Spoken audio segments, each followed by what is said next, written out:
Hello बच्चों, मैं हूँ आपकी हिंदी टीचर अंजू मैडम और मेरे क्लास में आप सभी बच्चों का हार्दिक स्वागत है। बच्चों, हम लोग अवकाश वाली सभ्यता शीर्षक कविता को पढ़ रहे हैं। इस कविता को लिखने वाले कवि हैं रामधारी सिंह दिनकर। इस कविता के कुछ अंशों को हमने पढ़ चुका है, जिसके प्रत्येक पंक्ति के अर्थ की व्याख्या की गई है। तो कठिन शब्दों के अर्थ और प्रत्येक पंक्ति की व्याख्या जो है अवकाश वाली सभ्यता भाग 1 वाले वीडियो में बतलाया गया है और इस वीडियो का लिंक जो है डिस्क्रिप्शन बॉक्स में दे दिया गया है। जिन बच्चों ने अवकाश वाली सभ्यता कविता भाग 1 का वीडियो नहीं देखा है, वे डिस्क्रिप्शन बॉक्स में जाके लिंक को क्लिक करके पूरे पंक्ति के अर्थ को समझ सकते हैं। आज इस कविता के कुछ अंशों को मैं पढ़ाऊंगी। मैंने पहले ही बता दिया है कि यह कविता आपको 3 भागों में पढ़ाई जाएगी। तो आज जो है भाग 2 के अंतर्गत हम लोग कविता के कुछ अंशों को पढ़ेंगे। तो यह कविता के कुछ अंश इस प्रकार से हैं, जिसे मैं आपके सामने पढ़कर सुना रही हूँ।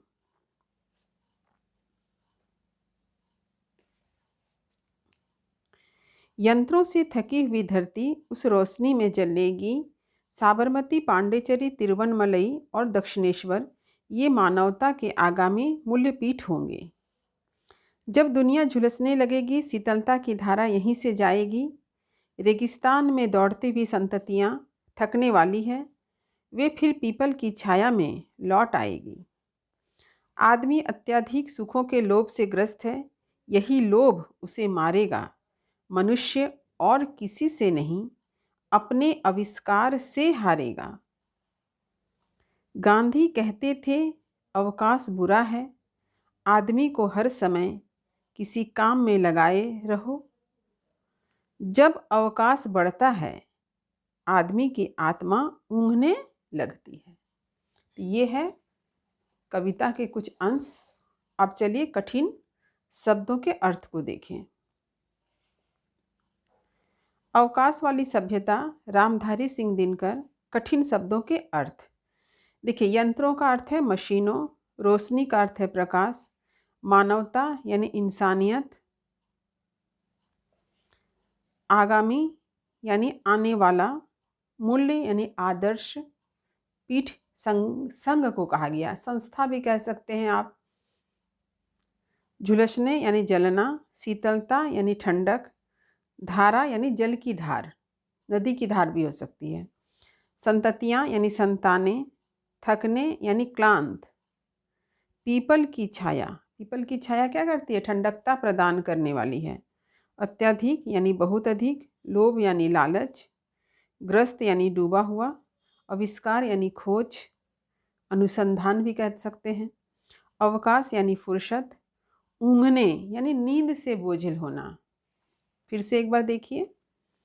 यंत्रों यानी मशीनों, रोशनी यानी प्रकाश, मानवता यानी इंसानियत, आगामी यानी आने वाला, मूल्य आदर्श, पीठ यानी संघ, झुलसने यानी जलना, शीतलता यानी ठंडक, धारा यानी जल की धार, संततियाँ यानी संतानें, थकने यानी क्लांत, पीपल की छाया यानी ठंडकता प्रदान करने वाली, अत्यधिक बहुत अधिक, लोभ यानी लालच, ग्रस्त यानी डूबा हुआ, आविष्कार का अर्थ होता है खोज, अनुसंधान, अवकाश यानी फुर्सत, ऊँघने यानी नींद से बोझिल। अब चलिए कविता के जिन पंक्तियों को मैंने पढ़कर सुनाया है उसके मैं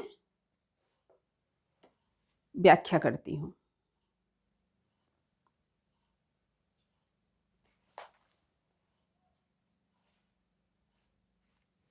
देखिए, अवकाश वाली सभ्यता कविता में रामधारी सिंह दिनकर ने उस समय का उल्लेख किया है जब विज्ञान के द्वारा आविष्कृत विनाशकारी अस्त्रों के द्वारा पूरे संसार में भीषण नरसंहार चला, यानी युद्ध हुआ। हम सभी जानते हैं द्वितीय विश्व युद्ध में हिरोशिमा और नागासाकी में परमाणु बम गिराकर उस नगर की क्या दुर्दशा हो गई। हिरोशिमा और नागासाकी को ध्वंस कर दिया गया। इस तरह से वहाँ नरसंहार हुआ कहिए तो कि मानवता भी शर्मसार हो गई। आज भी विनाश के चिन्ह वहाँ देखे जाते हैं। इसके साथ ही साथ कवि ने बतलाया है कि विज्ञान के आविष्कार से यंत्रों का निर्माण हुआ, मशीनों का निर्माण हुआ, यानी मशीनीकरण हुआ, मशीनी युग आया। इस मशीनी युग ने मनुष्य को अकर्मण्य बना दिया है, आलस्य से भर दिया है।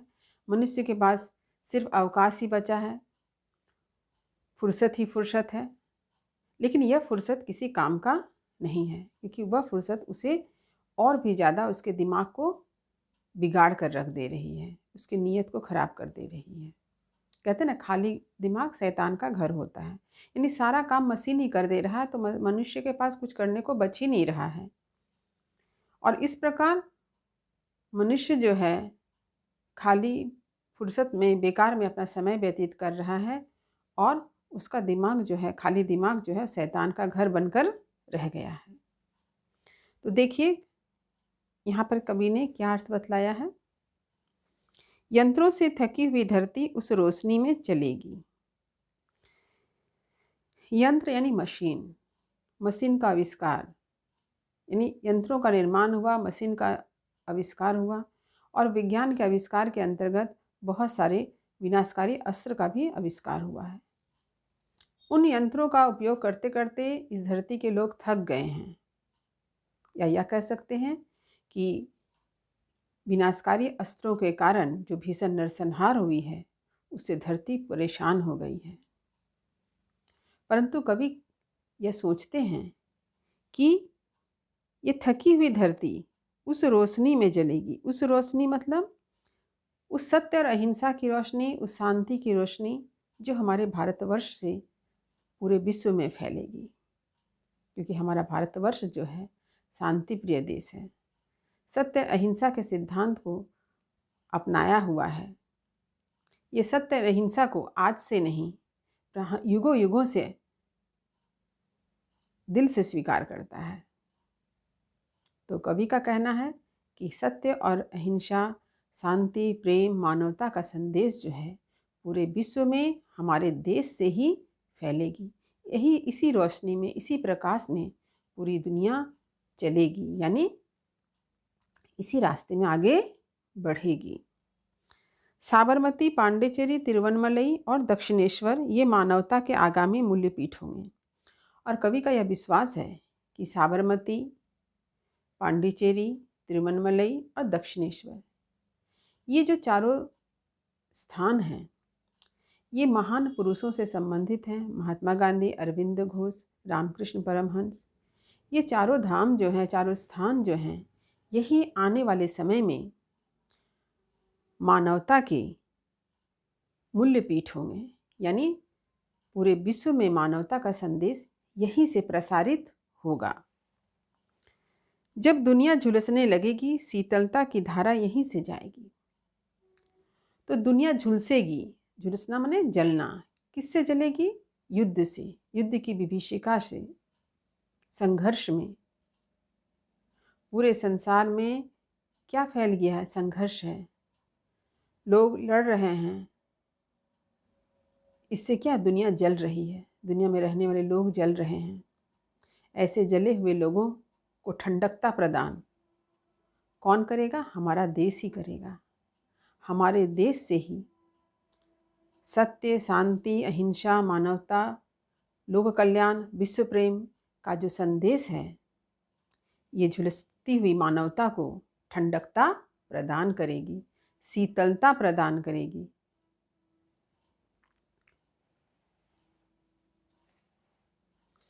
रेगिस्तान में दौड़ती हुई संततियां थकने वाली है। कवि का कहना है कि आजकल की जो पीढ़ियां हैं, संततियां हैं, जो संतानें हैं, वह रेगिस्तान में दौड़ रही है। तो रेगिस्तान क्या है? रेगिस्तान वह स्थान है जहाँ पर हम बालू ही बालू देखते हैं, जहाँ कोई उपज ही नहीं होती है, बंजर है।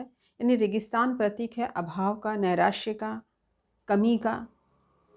तो आज की भावी पीढ़ी जो है ऐसे ही रेगिस्तान में भटक रही है। रेगिस्तान में भटकने का एक और अर्थ है कि जैसा हम लोगों ने भूगोल में भी पढ़ा है कि रेगिस्तान में मृग मरीचिका होती है। पानी के प्यास से, पानी की तलाश में लोग क्या है रेगिस्तान में भटकते हैं और मृग मरीचिका को देखकर सोचते हैं वहाँ पर सचमुच का पानी है, और वो दौड़ते जाते हैं लेकिन पानी उन्हें मिलता नहीं है। तो आजकल की जो संतानें हैं, आजकल की जो पीढ़ियाँ हैं, वो इसी तरह से चकाचौंध, दिखावे, छलावे, भुलावे में अंधाधुंध आगे की तरफ भाग रही है। वो सत्य को देख ही नहीं रही है, और जिसका परिणाम क्या होता है, वो अब थकने वाली है, उन्हें कुछ मिलता नहीं है, वे हार जाती है। कवि का कहना, वे फिर पीपल की छाया में लौट आएंगे। कवि का कहना है कि एक दिन ऐसा समय आएगा कि ये सभी पुनः पीपल की छाया में लौट आएगी। पीपल की छाया क्या है? ठंडक प्रदान करती है। और पीपल किस बात का प्रतीक है? महात्मा बुद्ध ने गया में महाबोधि वृक्ष जिसको कहते हैं, वो पीपल का ही वृक्ष था, वहीं पर ज्ञान प्राप्त किया था। तो वे पुनः जो है अपनी ज़मीन, अपनी धरती, अपनी धरती के सिद्धांतों को, अपनी संस्कृति को पुनः से अपनाएंगे। आदमी अत्यधिक सुखों के लोभ से ग्रस्त है, यही लोभ उसे मारेगा। कवि का कहना है कि आधुनिक मनुष्य जो है के मन में इतना अधिक लालच है कि एक चीज़ को पाने के बाद पुनः उसके मन में दूसरे चीज़ को पाने का लालच उत्पन्न हो जाता है, और ये लालच समाप्त नहीं होता है, और यही लालच की भावना एक दिन मनुष्य का अंत कर देती है। मनुष्य और किसी से नहीं, अपने आविष्कार से हारेगा। कवि का कहना है कि मनुष्य ही ने बहुत सारी चीज़ों का आविष्कार किया है, और यही आविष्कार जो है उसी से एक दिन मनुष्य पराजित हो जाता है या पराजित हो जाएगा। जैसे उदाहरण स्वरूप देखिए, चाकू का आविष्कार हुआ। चाकू का आविष्कार फल काटने, सब्जी काटने के लिए हुआ, लेकिन उसी चाकू से एक मनुष्य दूसरे मनुष्य की हत्या भी कर देता है। तो क्या होती है? मानवता का अंत होता है ना, इंसानियत का खून हो जाता है। तो मनुष्य किससे हारा? अपने आविष्कार से ही हारा।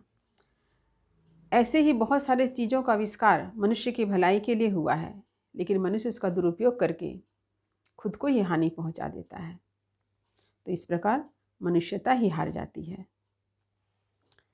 गांधी कहते थे, अवकाश बुरा है, आदमी को हर समय किसी काम में लगाए रहो।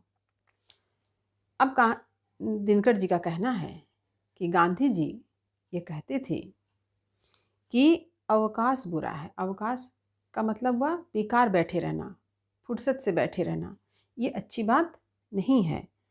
आदमी को हर समय किसी काम में लगाए रखो। इसलिए मनुष्य को किसी न किसी काम में लगे रहना चाहिए। जब मनुष्य किसी काम में लगा रहता है तो उसका मन चाहे इधर उधर भटकता नहीं है, आलतू फालतू बातों को सोचता नहीं है। जब अवकाश बढ़ता है, आदमी की आत्मा ऊँघने लगती है।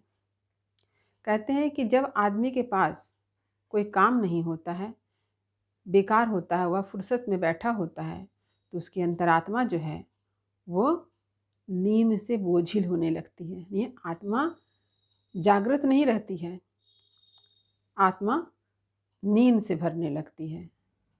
किसी मनुष्य की पहचान हम लोग उसकी आत्मा से ही करते हैं ना, कहते हैं ना कि उसकी आत्मा कितनी अच्छी है। तो आत्मा ही अगर सो जाएगी तो फिर हमारी मानवता भी समझ लो सो गई। तो हमें क्या करना है? हमें अपने आप को किसी न किसी काम में लगाए रहना चाहिए। तो आज मैंने जिन पंक्तियों को पढ़ाया, जिन पंक्तियों के अर्थ को बतलाया, इसकी व्याख्या की, उसमें कवि ने विज्ञान के आविष्कारों के दुरुपयोग के बारे में बताया है। आज की भावी पीढ़ियाँ चकाचौंध के पीछे दौड़ रही है, और एक दिन ऐसा अवश्य आएगा जब आज की पीढ़ियाँ जो है पुनः सत्य, अहिंसा, मानवता को स्वीकार करेगी। कवि ने यह भी बतलाया है कि गांधी जी के अनुसार बेकार में बैठना, फुर्सत से बैठना अच्छी बात नहीं है। इसलिए हर मनुष्य को चाहिए कि वह अपने आप को किसी न किसी काम में लगाए रखे। तो उम्मीद करती हूँ कि आज अवकाश वाली सभ्यता कविता के भाग 2 में मैंने पंक्तियों के का जो अर्थ बतलाया है वह आपको अच्छी तरह से समझ में आ गया होगा। फिर भी मैं आपसे यह अवश्य कहना चाहूँगी कि अगर कहीं कुछ समझ में ना आया हो तो आप मुझसे निसंकोच भाव से पूछें। मुझे बड़ी खुशी होगी कि आपने मुझसे पूछा, क्योंकि जब आप कुछ पूछते हैं तभी मुझे पता चलता है कि आपने पूरे वीडियो को अच्छी तरह से सुना है और समझने की कोशिश की है। क्योंकि जो पूरे वीडियो को अच्छी तरह से सुनता है, समझता है, उसी के मन में तो प्रश्न आते हैं। तो प्रश्न पूछना अच्छी बात है। तो मैं उम्मीद करती हूँ कि इस वीडियो को अधिक से अधिक आप लाइक करेंगे, अपने सभी मित्रों में, सभी दोस्तों में इसे शेयर अवश्य करेंगे। और जो बच्चे अब तक मेरा क्लास कभी नहीं किए हैं, आज पहली बार कर रहे हैं, उन सबसे भी मेरा यह निवेदन है कि मेरे चैनल को सब्सक्राइब अवश्य करें।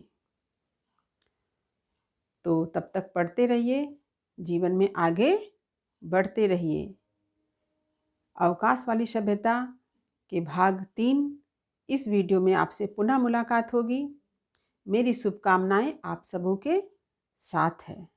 धन्यवाद।